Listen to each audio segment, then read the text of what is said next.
کھلکھلاتی بیوہ، امریکی serial killer جس نے 4 شوہروں اور ایک ساس سمیت 12 افراد کو قتل کیا۔ چل بلی دکھائی دینے والی نینی ہر وقت ہنستی مسکراتی رہتی، لیکن اس ہنسی کے پیچھے 2.5 دہائیوں پر محیط موت کا ایک طویل سلسلہ تھا۔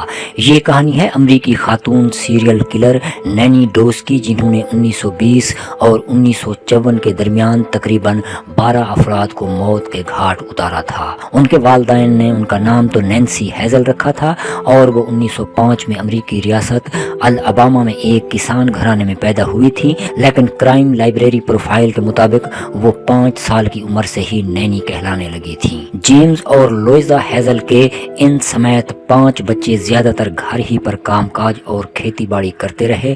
یوں وہ اور ان کے چھوٹے بہن بھائی کم ہی تعلیم حاصل کر سکے، کیونکہ جیمز اکثر انہیں کھیتوں میں کام کرنے بھیج دیتے تھے۔ الاباما جرائم کا مطالعہ کرنے والے پامز جونز کی تحقیق ہے کہ جیمز ہیزل بد مزاج اور بد سلوک تھے اور غالباً وہ نینسی کے حیاتیاتی باپ نہیں تھے۔ جونز لکھتے ہیں کہ 9 عمری میں جیمز نینی کے دوسرے نوجوانوں کے ساتھ رابطوں کے خلاف تھے، نہ میک اپ کرنے دیتے، نہ اچھے کپڑے پہننے دیتے اور نہ کسی سماجی تقریب میں جانے دیتے، یہاں تک کہ چرچ کی سرگرمیوں میں شرکت سے بھی منع کرتے۔ لیکن نینی کی خاندانی کہانیوں کے مطابق وہ رات کو چھپ چھپ کر نوجوانوں سے ملنے نکل جاتی۔ صحافی ولیم ڈے لانگ کے مطابق 9 عمری میں نینی اپنے ہونے والے شوہر کے ساتھ ایک خوبصورت زندگی کا خواب دیکھتی۔ ان کا فارغ وقت رومانوی رسالے، خاص طور پر تنہا دل قسم کے کالم پڑھنے میں گزرتا تھا۔ شاید وہ والد کی بدسلوکی کے تناظر میں رومانوی رسالوں میں پناہ حاصل کرتی۔ جونز نے لکھا ہے کہ ایک مقامی ٹیکسٹائل کمپنی میں کام کرتے ہوئے 16 سالہ نینی اور ساتھی کارکن چارلس بریگر کو ایک دوسرے سے محبت ہو گئی۔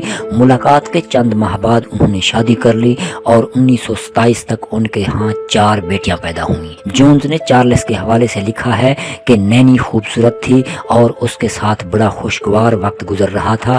ہماری شادی کا آغاز بہت اچھا ہوا، لیکن چند سال بعد نینی مجھ سے دور ہونے لگی۔ ڈے لانگ کا کہنا ہے کہ یہ خوش و خرم جوڑا چارلس کی والدہ کے ساتھ رہتا تھا، جن کا نینی کے ساتھ سلوک بھی نینی کے باپ جیسا ہی ناروا تھا۔ شاید یہی ان کے تعلقات میں تلخی کا باعث بنا اور پہلے قتل کا بھی۔ خواتین میں قاتلوں پر اپنی کتاب مرد سے زیادہ مہلک میں ٹیری مینرز لکھتی ہیں کہ شادی کے ابتدائی برسوں میں کسی وقت دونوں فریق شراب اور غیر ازدواجی تعلقات میں پناہ ڈھونڈنے لگے۔ جس سال ان کی سب سے چھوٹی بیٹی فلورنس یا فلورائن پیدا ہوئی، ان کی 2 درمیانی بیٹیاں غیر متوقع طور پر مشتبہ فوڈ پوائزننگ سے فوت ہو گئیں۔ اس وقت دونوں اموات کو حادثاتی قرار دیا گیا تھا، لیکن خاندان کے افراد اور پولیس کا خیال ہے کہ یہ ہلاکتیں نینی کے بعد میں دہائیوں تک چلے قتل کے سلسلے کا آغاز تھیں۔ ان بیٹیوں کی قبروں کی مٹی بھی خشک نہیں ہوئی تھی کہ چارلس اپنی بڑی بیٹی میلوینا کو لے کر کہیں چلے گئے۔ فلورین اپنی ماں کے ساتھ رہ گئیں۔ یوں نینی کی پہلی شادی 1928 میں طلاق پر ختم ہوئی۔ چارلس 1928 کے آخر میں میلوینا اور ایک نئی بیوی کے ساتھ واپس آئے۔ نینی اپنی بیٹیوں کو لے کر اپنے والدین کے ہاں چلی گئیں اور اپنی اور اپنے بچوں کی کفالت کے لیے مقامی کاٹن مل میں کام کرنے لگیں۔ یوں چارلس خوش قسمت رہے کہ ان کی جان بچ گئی۔ جونز لکھتے ہیں کہ دوسرے شوہر کی تلاش میں نینی نے ایک نیا طریقہ آزمایا، جسے مستقبل کے ساتھی ڈھونڈنے میں بھی اپنایا جاتا تھا، یعنی تنہا دل کلب میں اشتہار۔ فرینک ہیرلسن نے نینی کے اشتہار کا جواب شاعری اور ایک تصویر کے ساتھ دیا۔ نینی کے جوابی خطوط میں جنسی ملان کا اظہار ہوتا اور ایک تصویر۔ ان کی شادی 1929 میں ہوئی۔ یہ ایک اور مصیبت ثابت ہوئی۔ فرینک ایک بدسلوک شرابی تھے، جنہوں نے اپنی شادی شدہ زندگی کا ایک بڑا حصہ مقامی جیل میں نشہ آور چیزوں کا استعمال کرتے گزارا۔ نینی نے یہ تعین کرنے سے پہلے کہ ان کے دوسرے شوہر ان پر بوجھ ہیں، 16 سال تک جسمانی اور جذباتی تشدد برداشت کیا۔ تاہم فرینک سے نمٹنے سے پہلے نینی نے خاندان کے کم از کم 2 دیگر افراد کو قتل کیا تھا اور وہ ان کے نواسے اور نواسی تھے۔ نینی کی بڑی بیٹی میلوینا نے 1940 کی دہائی کے اوائل میں شادی کی اور پہلے ایک بیٹے اور 2 سال بعد ایک بیٹی کو جنم دیا۔ جونز کے مطابق جب میلوینا اور ان کے شوہر ہسپتال کے کمرے میں سو رہے تھے تو نینی اپنی نواسی کو جھولے دینے لگیں۔ 1 گھنٹے کے اندر نوزائیدہ کی موت ہو گئی۔ زچگی کی دوا کے زیر اثر میلوینا کو لگا کہ انہوں نے اپنی ماں کو سٹک پین سے بچی پر وار کرتے دیکھا ہے۔ انہوں نے گھر والوں کو بتایا لیکن کسی اور کو نینی پر شک نہیں گزرا۔ کچھ 6 ماہ بعد میلوینا نے اپنے ننھے بچے رابرٹ کو اپنی ماں کے پاس چھوڑا مگر وہ بھی پراسرار طور پر دم گھٹنے سے مر گیا۔ جونز لکھتے ہیں کہ بچے کی نانی نے اس کا بیمہ کروا رکھا تھا، سو موت پر $500 سمیٹے، مگر یہ آخری بار نہیں تھا کہ نینی کو قتل کرنے سے مالی فائدہ ہوا۔ ایک شوہر فرینک کی باری تھی۔ محقق گورڈن ہاروے کے مطابق ایک رات وہ دوسری عالمی جنگ سے لوٹنے والے اپنے دوستوں کے ساتھ جشن منا کر گھر آئے۔ نینی کے عدالت میں دیے جانے والے بیان کے مطابق فرینک نے زبردستی ان سے جسمانی تعلق قائم کیا اور اگلے روز انہوں نے اپنے شوہر کی شراب میں چوہے مارنے کا زہر ملا دیا۔ وہ 1 ہفتے کے اندر 15 ستمبر 1945 کو وفات پا گئے۔ ڈے لانگ لکھتے ہیں کہ لوگوں نے سمجھا کہ ان کی موت فوڈ پوائزننگ سے ہوئی ہے۔ اسی دوران میں نینی نے فرینک کی موت پر بیمے کی کافی رقم لے لی تاکہ زمین کا ایک ٹکڑا اور ایک مکان خرید سکے۔ اس کے بعد نینی شمالی کیرولینا میں نمودار ہوئی جہاں وہ ایک بار پھر تنہا دل کے اشتہار میں محبت اور ساتھ کی پیشکش کر رہی تھیں۔ ایک مزدور ارلی لیننگ نے بس 2 ہی دن ملنے کے بعد ادھیڑ عمر نینی سے شادی کر لی۔ جونز لکھتے ہیں کہ شمالی کیرولینا میں رہتے ہوئے نینی نے ایک باعزت شادی شدہ خاتون کی طرح عوامی زندگی گزاری اور مقامی میتھوڈسٹ چرچ کی ایک فعال رکن بن گئی۔ انہیں پڑوسیوں کی ہمدردی بھی حاصل ہو گئی کیونکہ ان کے شوہر کا شہر کی طوائفوں کے ہاں آنے جانے کا سب کو علم تھا۔ چنانچہ جب کئی دنوں تک الٹی چکر آنے اور دیگر علامات کے بعد ارلی کی موت ہو گئی تو ان کی غمزدہ بیوہ پر شک کی بجائے سب نے ان سے اچھا سلوک کیا۔ حالانکہ نینی نے دوستوں اور ہمسایوں کو یہ تک بھی بتایا تھا کہ ان کے شوہر کی طبیعت انہی کے دیے ناشتے اور کافی کے بعد بگڑی۔ ڈاکٹروں نے بھی ہارٹ اٹیک کی وجہ شراب کو قرار دیا۔ ہاروے لکھتے ہیں کہ اس وقت علاقے میں فلو کا وائرس بھی تھا۔ اس طرح موت کو مشکوک نہ مانتے ہوئے کوئی پوسٹ مارٹم نہیں کیا گیا۔ جب نینی کو معلوم ہوا کہ ان کے مرحوم شوہر نے اپنا گھر اپنی بہن کو دینے کی وصیت کی تھی تو انہوں نے اپنا ٹیلی ویژن باندھا اور شہر سے باہر نکل گئیں۔ چند گھنٹوں کے اندر گھر میں راکھ اور سلگتے کوئلوں کے سوا کچھ نہ تھا۔ نینی ایک قریبی شہر میں ارلی کی ماں کے پاس رہنے چلی گئی۔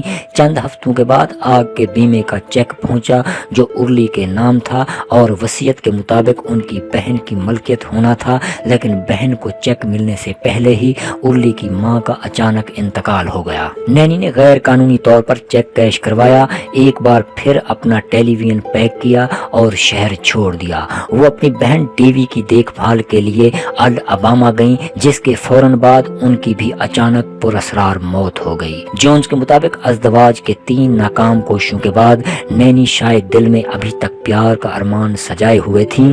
1950 کی دہائی کے اوائل میں نینی نے ڈائمنڈ سرکل کلب میں شامل ہونے کے لیے $15 کی فیس ادا کی۔ انہیں چوتھے شوہر ریچرڈ مورٹن خطوط پر مبنی اسی سروس کے ذریعے ملے۔ کنساس کے یہ ریٹائرڈ سیلز مین نینی کے سابقہ 3 شوہروں سے واضح طور پر مختلف تھے۔ وہ خوش مزاج اور وجیح تھے اور اپنی بیوی کے ساتھ اچھا سلوک کرتے تھے، لیکن ڈے لانگ نے لکھا ہے کہ ریچرڈ مورٹن نینی سے شادی کے دوران میں بھی دوسری عورتوں کے ساتھ کافی دن گزارتے۔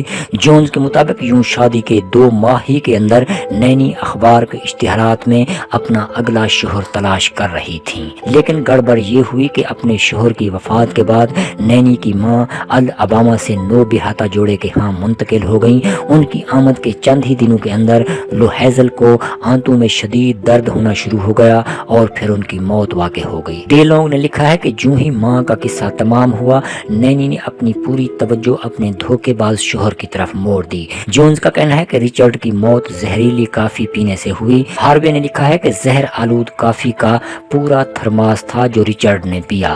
یوں ان کے بدقسمت جانشین اوکلاہوما کے سیموئل ڈوس کے لیے جگہ خالی ہو گئی۔ ڈوس ایک صاف گو اور انتہائی قدامت پسند انسان تھے جنہیں وقت اور پیشے کا ضیاع ناپسند تھا۔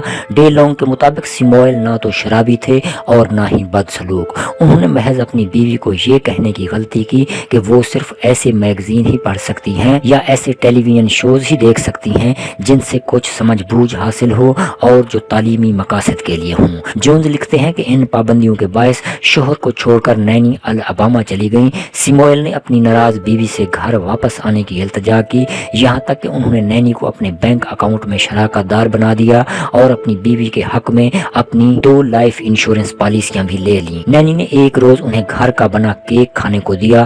24 گھنٹے کے اندر انہیں جلن کے ساتھ پیٹ درد ہونے لگا۔ وہ کئی ہفتوں تک ہسپتال میں داخل رہے اور پھر صحت یاب ہو کر گھر واپس آ گئے۔ گھر واپسی کا جشن منانے کے لیے نینی نے ان کے لیے ایک خصوصی کھانا تیار کیا، جس سے پہلے زہر آلود کافی بھوک بڑھانے کے لیے دی۔ ڈے لانگ کے مطابق یہ زہر بھری کافی ان کا آخری مشروب تھی۔ یہی نینی سے غلطی ہوئی۔ ان کے 5ویں اور آخری شوہر کا علاج کرنے والے ڈاکٹر کو گڑبڑ کا شبہ تو ہو گیا تھا، لیکن ان کے پاس کوئی ثبوت نہیں تھا۔ چنانچہ ڈاکٹر نے نینی، جنہیں اپنے شوہر کی موت کے بعد زندگی کے بیمے کی 2 رقم ملنے والی تھیں، کو راضی کر لیا کہ شوہر کا پوسٹ مارٹم کرنے دیں۔ ڈاکٹر کو سیموئل ڈوس کے جسم میں آرسینک کی بھاری مقدار ملی اور انہوں نے پولیس کو خبر دے دی۔ نینی کو 1954 میں گرفتار کر لیا گیا۔ تفتیش کاروں کو نینی سے اعتراف جرم کروانے میں دشواری کا سامنا کرنا پڑا۔ جونز لکھتے ہیں کہ وہ ایک میگزین رومانٹک ہیٹس میں کھوئی رہتی۔ جب بالآخر پولیس نے میگزین لے کر نینی کی توجہ حاصل کی تو وہ ہنسی اور ایک نوجوان لڑکی کی طرح ان کے ساتھ چھیڑ چھاڑ کی۔ آخرکار تفتیشی کمرے میں کئی گھنٹوں بعد نینی نے اپنے آخری شوہر کو زہر دینے کا اعتراف کر لیا۔ پولیس نے ان سے پوچھا کہ انہوں نے ایسا کیوں کیا۔ نینی نے اس کا سادہ جواب دیا، وہ مجھے گرمیوں کی گرم راتوں میں اپنا پسندیدہ ٹیلی ویژن شو دیکھنے یا پنکھا آن کرنے کی اجازت نہیں دیتے تھے۔ پھر نینی نے پولیس سے کہا کہ وہ اپنے دوسرے شوہر کے بارے میں تب بات کریں گی جب وہ انہیں ان کا رسالہ واپس کریں گے۔ رسالہ واپس ملا تو انہوں نے ان تینوں کو بھی قتل کرنے کا اعتراف کر لیا۔ نینی سے اپنے شوہروں کے قتل کے اعتراف سے ملک بھر میں سنسنی پھیل گئی، تاہم وہ ہمیشہ ہنستی اور کہہ کے لگاتی دکھائی دیتی۔ اس لیے کچھ صحافیوں نے انہیں ہنستی نانی پکارا اور کچھ نے کھلکھلاتی بیوہ۔ ایک اخبار نے لکھا سیلف میڈ وڈو، یعنی اپنی مرضی سے بیوہ ہونے والی۔ نینی نے اپنے 5 سابقہ شوہروں میں سے 4 کے قتل کا تو اعتراف کیا، لیکن اپنے خاندان کے افراد کو مارنے کی ذمہ داری قبول نہیں کی۔ تفتیش کے دوران ہی میں ان کے 8 مشتبہ شکاروں کی لاشیں نکالی گئیں۔ پوسٹ مارٹم سے نینی کے دیگر مردہ شوہروں اور ان کی ماں کی باقیات میں زہر کا انکشاف ہوا۔ باقی افراد میں دم گھٹنے کے آثار ملے۔ مجموعی طور پر حکام کو شبہ تھا کہ انہوں نے 12 کے قریب افراد کو قتل کیا، جن میں سے زیادہ تر ان کے خونی رشتہ دار تھے۔ مجموعی طور پر یہ بات سامنے آئی کہ انہوں نے 4 شوہروں، 2 بچوں، 2 بہنوں، 2 پوتوں اور 1 ساس کو قتل کیا ہے۔ نینی نے بچپن میں لگی اپنی دماغی چوٹ کو اس کا ذمہ دار قرار دے دیا، جس کے باعث ان کا دعویٰ تھا کہ ساری زندگی ان کے سر میں درد رہا۔ جب بھی وہ یہ باتیں بتاتی کہ انہوں نے اپنے شوہر کو کیسے مارا، وہ ہنس پڑتی۔ نینی کا کہنا تھا کہ وہ یہ قتل انشورنس کی رقم کے لیے نہیں کرتے تھیں۔ ان کے اپنے الفاظ میں رومانوی رسالوں نے ان کی نفسیات پر گہرا اثر ڈالا تھا۔ میں ایک کامل ساتھی کی تلاش میں تھی، زندگی میں حقیقی رومانس کی تلاش۔ جب ایک شوہر ہتھے سے اکھڑ جاتا تو نینی اسے مار ڈالتی اور اگلی محبت یا شکار کی جانب چل پڑتی۔ ہاروے کی تحقیق ہے کہ ریاست اوکلاہوما نے نینی کو قتل کا مجرم پایا۔ شمالی کیرولینا، کنساس اور الاباما کے ریاستی انصاف کے محکموں نے بھی ان پر قتل کا الزام لگایا، لیکن اوکلاہوما سے باہر ان پر کبھی مقدمہ نہیں چلا۔ 48 سال کی عمر میں نینی کو سزائے موت کے لیے الیکٹرک چیئر کا سامنا تھا اور شاید اوکلاہوما کی تاریخ میں یہ سزا پانے والی وہ پہلی خاتون ہوتی، مگر 2 سال بعد ایک جج نے انہیں پاگل قرار دے دیا۔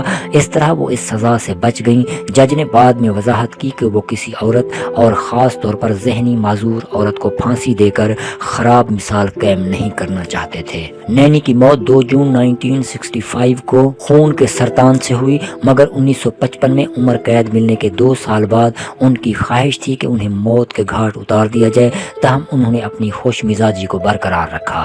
جیل میں اپنی زندگی کے بارے میں ایک بار انٹرویو دیتے ہوئے نینی نے شکایت کی کہ انہیں وہاں صرف لانڈری میں کام کرنے کی اجازت تھی اور باورچی خانے میں کام کرنے کی ان کی پیشکش کو شائستگی سے مسترد کر دیا جاتا۔ شاید کھانے میں زہر دینے کا ماضی جیل میں بھی ان کے ساتھ ہی چل رہا تھا۔